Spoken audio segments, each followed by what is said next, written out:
Беларусі не будзе парламенту, не будзе дэмакратычных выбараў, знікнуць рэшткі вольнай прэсы. Краінай закіруе прэзідэнцкая хунта.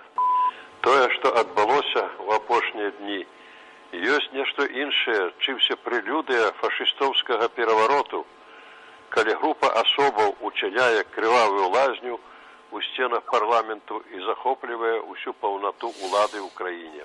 Беларусь падае яшчэ глыбей у прорву палітыка-эканамічнага крызісу.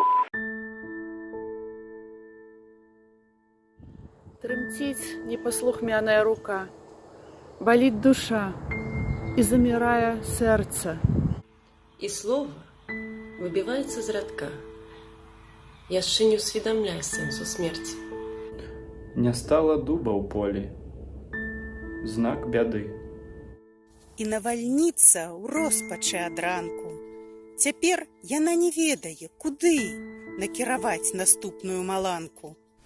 Жалобная віруе талака, не верыць, што жыццё яго пражыта. А як радзіме жыць без Васілька? Ці будзе каласіцца ў полі жыта? Пакуль мы ў смутнай мітусні прамоў, ягоны скон асэнсаваць не ў стане. Напэўна, і вярнуўся ён дамоў, бо ведаў, што ніколі ўжо не ўстане. Гаротна будзе неба слёзы ліць, а чалавек да ісціны імкнуцца. Каб высветліць, што мёртвым не баліць, ён здольны быў пайсці і не вярнуцца. І літасці ад лёсу не чакаў, за спіны непрывычны быў хавацца. А нам, жывым, і смерцю ўласнай даў, ці не апошні шанец аб'яднацца.